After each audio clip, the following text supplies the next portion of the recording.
भी कम થઈ ગયો SME 1 SME 2 શું છે? RBI report નહીં પણ એ 120 days DA है. ये 120 days एज एक 120 days ले लीजिए आपके ड्यू आपका हिसाब है आपके बदले जे 145 days का हिसाब तो 120 days बैंक का हिसाब है तो 25 प्लस એટલે બેંકના હિસાબે 120 ડેઝ જ છે સ્ટ્રિક્ટલી સ્પીકિંગ. हाँ तो ये 30 days आपका कमी 30 days ऊपर जैसे હા તો એનો SME 1 માં જે રિપોર્ટિંગ આવી જશે ને correct absolute you are very true and that is an impact. If you are not aware about this then this is an impact that we have. So या तो फिर આપણે straight away documentary acceptance date લઈ આવી અને કે આ છે which banks also knows, otherwise we need to go ahead with 120 days as a due date. Import commission and export commission negotiable. 100%. What are criteria for this? See, import commission is એલકો તમારા $1 million પર 0.125 0.0625 is a standard prescribed norms. What you can negotiate is for a cap. કે મારું મોટું વેલ્યુનું shipment હશે તો you કાન charge મી મોર દેન 10,000 rupees અને bank will accept it depending on as I said relationship, તમારું કેટલું વોલ્યુમ છે, તમારું સમજો જે ટોટલ ટ્રાન્ઝેક્શન એક જ બેંકમાંથી થતું હોય તો બેંક નોઝ કે તમારું ટોટલ ફોરેન એક્સચેન્જ મને જ મળી રહ્યું છે તો તમે આટલું મને બિઝનેસ આપી રહ્યા છો તો I will be more than happy to negotiate with you. So 100% it is negotiable and companies are doing it. You should negotiate. Generally इनको कैप 10,000 15,000 જેવું એ લોકો એક્સેપ્ટ કરે છે. યા they accept total irrespective of મતલબ don't go percentage. Lower value હોય તો કદાચ 0.01 એટલે 0.101 જે પણ પર્સન્ટેજ કરે, બાકી otherwise not to exceed 10,000 or 15,000. You can have a cap of 10,000-15,000. That means if your fee is more than $200,000, you can always take benefit. Yeah, I'm going to 15,000. of course, you should. Yes, you had some question. Okay.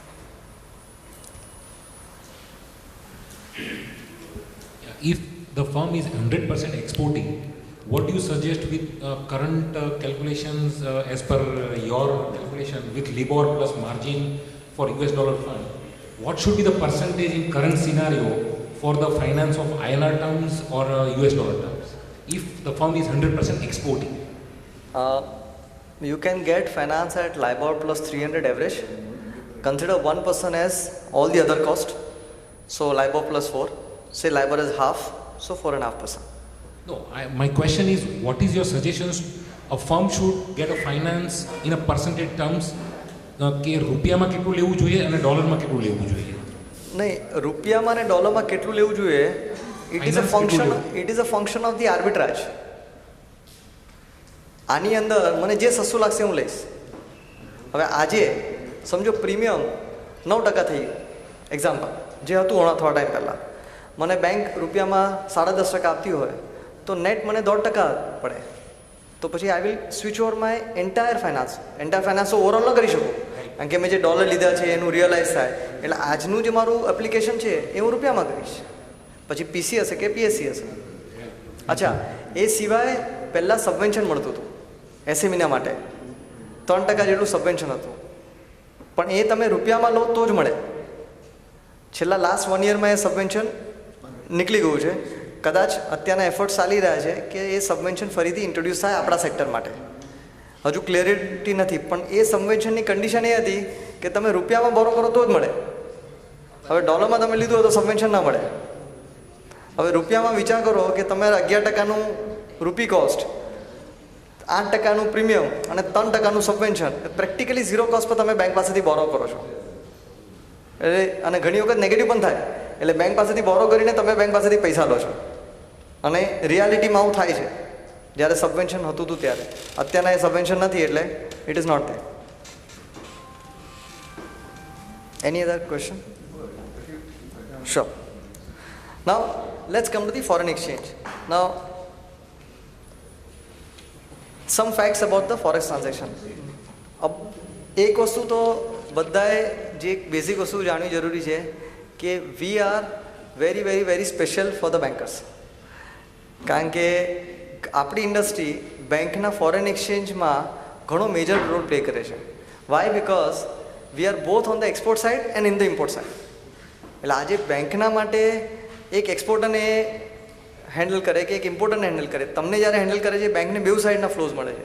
એટલે આજે બેંકની જે treasury છે they are getting funds from both import and export transaction. So that's really a great business for the bank. So for bankers industry is really attractive. Most of the transaction આપણા માટે it is under matching. એટલે આપણે PCFC લઈએ અને import remittance કરીએ. એટલે generally what we negotiate for is કે બેંકનું જે માર્જિન છે એ કેટલું ડિફરન્સમાં આવવું જોઈએ, 2 પૈસા માર્જિન, 3 પૈસા margin. Now what you need to know is that it is negotiable. એટલે depending on how much volume you are giving it to your bankers, you should negotiate that margin.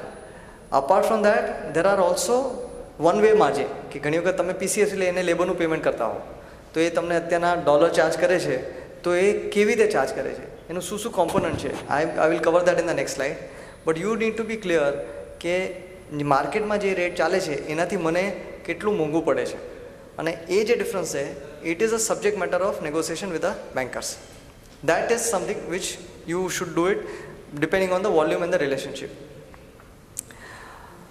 If you are also a company involved into hedging, which is booking forward contract, cancellation of it, then again it is an additional volume and a business for the bankers. So that adds to their bottom line, and hence we have a room for negotiation. Something which you need to know that if you book the contract, cancellation is permissible. There were a lot of earlier restrictions, હવે બધા restriction નથી. નવી government અને નવી reserve Bank of India govern આવ્યા ત્યાંથી lot of relaxation have taken place.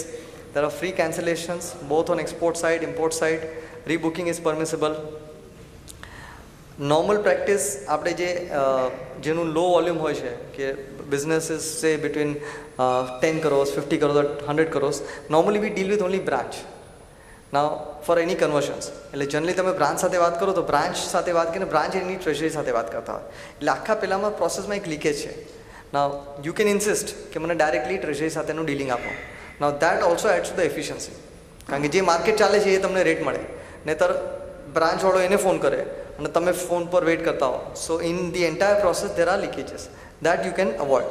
What is the volume for talking to you? See, generally એ લોકો $1,00,000 થી $2,00,000 ની ઉપરના જે હોય they generally have their own $500,000 પર 5 લાખ. But again $1,00,000-$2,00,000 ના frequent shipment આવતા હોય તો you can go back and appeal. They will request. એટલે it is all on request basis. But generally ત્યાંની જે ટ્રેઝરી છે ના, વી મેટ બેંક ઓફ ઇન્ડિયાના GM ટ્રેઝરી જે ટ્રેઝરીમાં છે એ લોકોના અલગ ચેલેન્જ છે. વિચાર કરો કે ઘણા બધા જો નાના નાના વોલ્યુમવાળા બધા ટ્રેઝરીમાં ડાયરેક્ટલી વાત કરે તો એ લોકો પાસે બેન્ડવિડ્થ નથી. એટલે એ લોકોએ અમને આ ઇન્ડિકેશન આપ્યું કે જો 5 લાખથી ઓછું હોય તો વી મે નોટ એન્ટરટેન.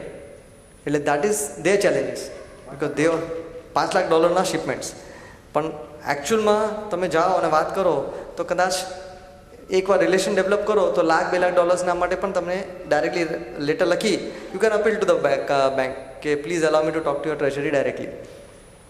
રોલ ઓવર કરવું તો કોન્ટ્રાક્ટ કેન્સલ થયો પછી પેમેન્ટ આવે તો what is the premium? Now, as an exporter, we are always receiving the premium. એટલે જનરલી આપણે ફોરવર્ડ કોન્ટ્રાક્ટ કેવી રીતે બુક કરતા હોઈએ છીએ, અને મેં આ પ્રેક્ટિસ જોઈ છે કે સમજો મંથ એન્ડનો કોન્ટ્રાક્ટ બુક કર્યો 30th એપ્રિલનો, તો 30th એપ્રિલથી લઈને 31st મે સુધીનું આપણે આખા મહિનાનું કોન્ટ્રાક્ટ બુક કરીએ. ના એ કેસમાં તમને પ્રીમિયમ મળશે 30th એપ્રિલ સુધીનું. હવે તમારું પેમેન્ટ આવવાનું છે 20 મે. હવે 30 એપ્રિલથી લઈને 20 મે સુધીનું પ્રીમિયમ જે અત્યારના 25 પૈસાથી 30 પૈસા હશે, a premium is your loss. So what we advise client is કે try and minimize your 1 month window to maybe 1 week.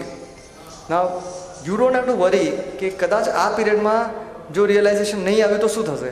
You can always roll over.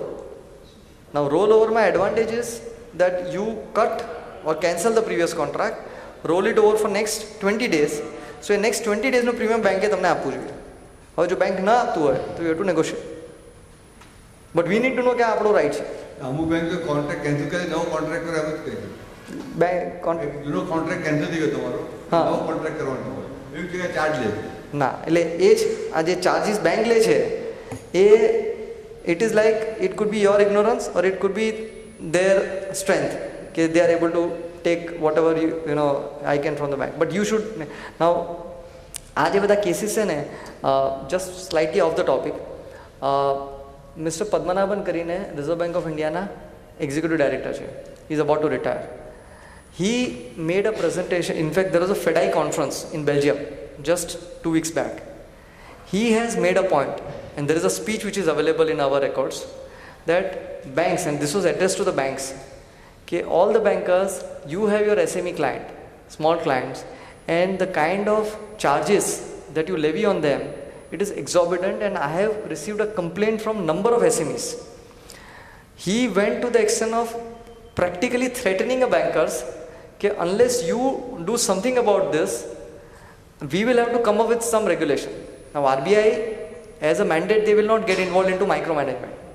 But this has become so much significance that he actually made that in the speech, and we have that speech available, that if you don't do this, and if you really don't charge them competitively, we will come up with a regulation that you can't charge beyond this. Now incidentally, same Mr. Padmanabhan, last year 13 September, we had conducted the full one-day workshop on the foreign exchange market, and he was one of the chief speaker in the workshop that we had organized. And our senior partner Bijur, he shares a very good relation with Mr. Padmanabhan, and he has been one of the person for last almost, I would say, 10 years. He has appealed to Reserve Bank of India through letters and through a lot of correspondence that SMEs are not getting the due importance. They are being really charged heavily by all the banks. So coming back to the specific questions, we should appeal, because this is something which banks may be doing it if we keep silent about it. But then this is, and if you don't, they don't accept, you go to Reserve, write a letter. So that is all part of your efforts.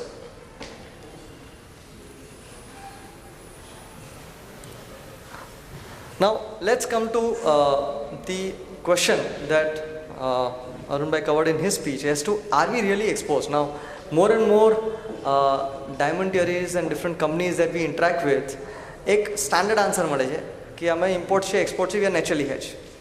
Now, are you really naturally hedged? And this is where you really need to examine and check it out. Is that no exposure, or is there a timing mismatch, or is there a value additions? So I'm just throwing some questions for all of you to start looking at it. Is there really a leakage or an exposure in between the time? So normal practice કેવી હોય છે કે હું ડોલર્સમાં by કરું પણ ગુણાકારમાં વેચું. સો એ જ્યારે કરીએ આપણે તો આ જે પીરિયડ છે એ ટાઈમમાં તમે હેજ કરતા હો તો નથી, એટલે બરાબર છે, નહીં તો રિસ્ક છે, કારણ કે મેં આજનો ભાવ ગણીને કરી કાઢો, પૈસા આવશે ને હું ક્યારે ઇમ્પોર્ટ રેમિટન્સ કરીશ તો એ ગેપ છે. ઉલટું પણ થઈ શકે, હું રૂપિયામાં માલ બાય કરું છું ગુણાકારમાં અને એક્સપોર્ટ પરફોર્મન્સ આપી દઉં તો મારા રૂપિયા અહીંયા લોક થઈ ગયા પણ એક્સપોર્ટ ખુલ્લા છે, તો એ પીરિયડમાં પણ I am exposed.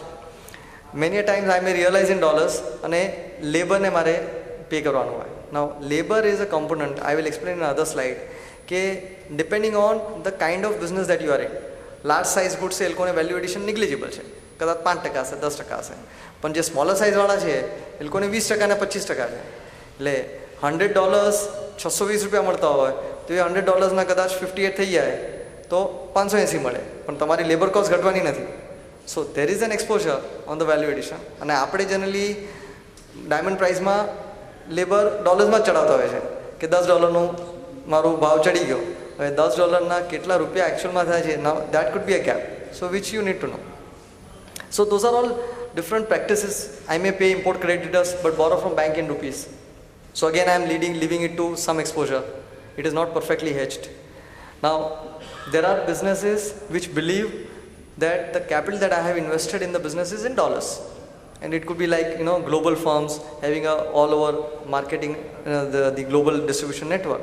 Now which means કે stock પણ ડોલર્સમાં છે, capital ડોલરમાં, so I don't need to hedge. But if you are someone કે તમે તમારા રૂપિયા ઇન્વેસ્ટ કરેલા છે અને સ્ટોકમાં પડ્યા છે તો સ્ટોક ફ્યુચરમાં તમે ડોલર્સમાં જ વેચવાના છો, તો હાઉ અબાઉટ $, અત્યારના 62નું 58 થઈ ગયો, 55 થઈ ગયો, આર યુ એક્સપોઝડ? આપણે એવું એક્સપેક્ટ કરતા હોય છે કે રૂપિયાનું જે ગુણાકારમાં જે ભાવ આવશે એની અંદર બધું એડજસ્ટમેન્ટ થઈ જશે, પણ ઘણી વખત end of the year balance sheet મેળવે ત્યારે ખબર પડે કે કશે લીકેજીસ છે પણ મને નથી ખબર કે ક્યાં મારા પૈસા ચૂક્યા છે. So those are all the things, small things, but you need to really look at it. So just given that example કે actual exposure, એટલે what we have tried and simplified is કે we have divided the two exposure. One is a balance sheet exposure, કે મારું funding અને application, એટલે ડોલરમાં લઈને ડોલરમાં ચૂકું છું કે ડોલરમાં લઈને રૂપિયામાં ચૂકું, તો એ મિસમેચ છે. એટલે one is we focus on the balance sheet exposure, the other is the value addition exposure. So these are all some pointers. If I am, let's say, buying a goods today in cash and export in 90 days, then there is an export side which I need to manage. So I should sell my dollar rupee. We'll come to how to do this. So there is the other slide on how you can actually make it more efficient. Same way, મેં goods કેશમાં purchase કર્યું પણ એસોર્ટમેન્ટમાં છે 15 દિવસ. હવે 15 દિવસમાં રૂપિયો તૂટી ગયો, તો where do I go? Those are all the concerns. Then again, you should make sure that those risk is handled and managed. I have imported in credit but sold in the local market in cash or in rupiah. So then I have an import side, then I need to buy dollar rupee. So those are all the things which I need to act. My operating team or the person who is there need to know that these are all things happening, so I hedge immediately. Not going into the details of this, but this is just a simple operating guideline which we have developed to monitor this movement of various balance sheet items. So there are balance sheet આઇટમમાં dollars side છે અને રૂપિયાની items છે, ને કોઈ પણ એક એલિમેન્ટમાં એસેટ અને લાયબિલિટી સાઇડમાં જો ચેન્જ થાય તો એનું એક્સપોઝર પર શું ઇમ્પેક્ટ આવે છે અને એનાથી આપણે શું મેનેજ કરવાનું as an action hedge operation is what we need to be clear about. This is a value addition exposure and this is what I was referring કે અત્યારના સ્પોટ આપણું 62 છે. Now advantage again as an exporter is કે premium અત્યારના 1 યરનું ₹4.70 છે. એટલે આજે તમે 1 યર ફોરવર્ડ વેચો તો ₹66.70 which you can lock in for 1 year hence. 6 monthsનું જોશો તો 64.5 ઓલમોસ્ટ એન્ડ 3 મંથનું 63.30. હવે મારું વેલ્યુ એડિશન મને ખબર છે કે હું લેબરને ₹620 ચૂકવતો હોઉં તો આજની તારીખમાં હું એને $10 થશે, પણ એ જ વસ્તુ હું અત્યારના લોક ઇન કરી શકું છું. 3 months down the line it could cost me even 9.7 or further 9.6 or 9.3 if I am locking in at this. But એકચ્યુઅલમાં રિયાલિટીમાં એ થયું છે કે જે 2007-8માં લોકોને જે લોસીસ થયા કે ઇવન લાસ્ટ 2013માં સડનલી ડોલર રૂપી આપણે હેજ કરેલું હતું અને 58 વાળો 68 જતો રહ્યો. Now everyone has gone to the other extreme કે પહેલાં હું રેગ્યુલરલી હેજ કરતો હતો પણ હવે ખબર પડી કે આટલું વોલેટાઇલ છે તો મારે કશું જ નથી કરવું. નાઉ question really which we need to answer is કે if I am someone who is following a consistent hedge policy, hedges are to protect the business and the volatility. Market may go up and down, but as long as I am clear કે મારા value addition સામે મને કાલે રૂપિયો ભલે ને 70 પણ કેમ ના થાય પણ મને પડતર 9.7 કે $9 પડે છે, which is what I am incorporating into my business profitability, then I need not worry where the market goes. So here is an opportunity. Market gives you an opportunity because the premiums are significant. ₹4.70 is really great premium. मतलब historically અત્યારના ₹5.30 થયેલું એના પછી આ recent highs છે.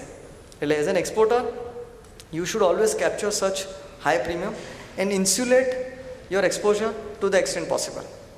So depending on the value additions 5% હોય તો કદાચ તમે વરી ન કરો, પણ જો 25% હોય તો you need to worry. And that's really the opportunity. કારણ કે રૂપિયામાં તમારું એ ચૂકવવાનું છે લેબર પેમેન્ટ, એને ઇન્ફ્લેશનને તમે આપશો 5% 10%નું, તમને પ્રીમિયમ કોમ્પન્સેટ કરે છે. So might as well hedge it. Coming to how to hedge. Now I know that if તમારે ઓછા વોલ્યુમ હોય $50,000 $1,00,000 હોય તો કદાચ બેંકમાં જાઓ તો it may cost you because bank will not give you a very fine price. They will take 10 paisa 20 paisa for a smaller amount. Especially એના માટે જ Reserve Bank of India, Government of India and State Security SEBI, they have come up with this alternate exchange called currency future market. Now these are the two parallel market. You as an individual or especially the small companies, even તમારે $1,000 પણ transaction હોય તો પણ તમે currency એક્સચેન્જમાં જઈને હેજ કરી શકો. એટલે કાં તો તમે બેંકમાં હેજ કરો પણ બેંકમાં તમારું $2.5 લાખ કે $5 લાખ હશે તો તમને સારો રેટ મળશે, પણ 50,000 હશે તો સારો રેટ નહીં મળે, કદાચ 10 પૈસા લેશે 20 પૈસા લેશે. એ જ ટ્રાન્ઝેક્શન તમે કરન્સી એક્સચેન્જમાં કરવા જશો